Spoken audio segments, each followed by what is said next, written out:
মানুষটা জান্নাতি, কোন মানুষটা জাহান্নামী, এটা বোঝা যাবে মৃত্যুর আগে কিছু আলামত আছে, নিদর্শন আছে। এরকম আলামত কোরআন এবং হাদিসের আলোকে 12টি আলামত পাওয়া যায়।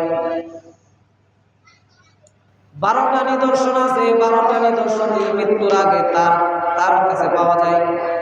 আল্লাহ নবী সাল্লাল্লাহু আলাইহি ওয়াসাল্লাম বলেন, সে নিঃসন্দেহে জান্নাতি।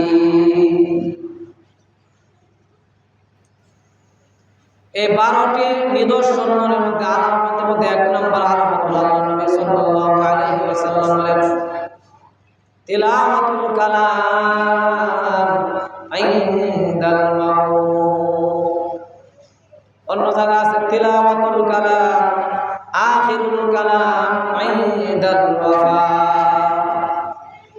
আল্লাহ নবী সাল্লাল্লাহু আলাইহি ওয়াসাল্লাম বলেন, যার শেষ শব্দ হবে, মৃত্যুর সময় শেষ শব্দ হবে কালিমা তাইয়্যিবা লা ইলাহা ইল্লাল্লাহ, এই শব্দ বলে যে মৃত্যুবরণ করবে।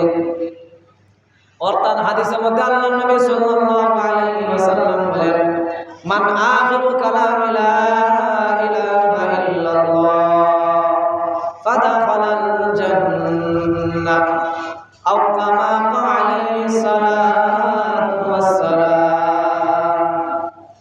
আল্লাহ নবী সাল্লাল্লাহু আলাইহি ওয়াসাল্লাম বলেন, মৃত্যুর সময় যে ব্যক্তি শেষ কালিমা লা ইলাহা ইল্লাল্লাহ মুহাম্মাদুর রাসূলুল্লাহ, এই কালিমা পড়ে যে মুমিনের মৃত্যু হবে, আল্লাহ নবী সাল্লাল্লাহু আলাইহি ওয়াসাল্লাম বলেন, দাখালাল জান্নাহ, সেই মুমিন বিনা হিসাবে জান্নাতি।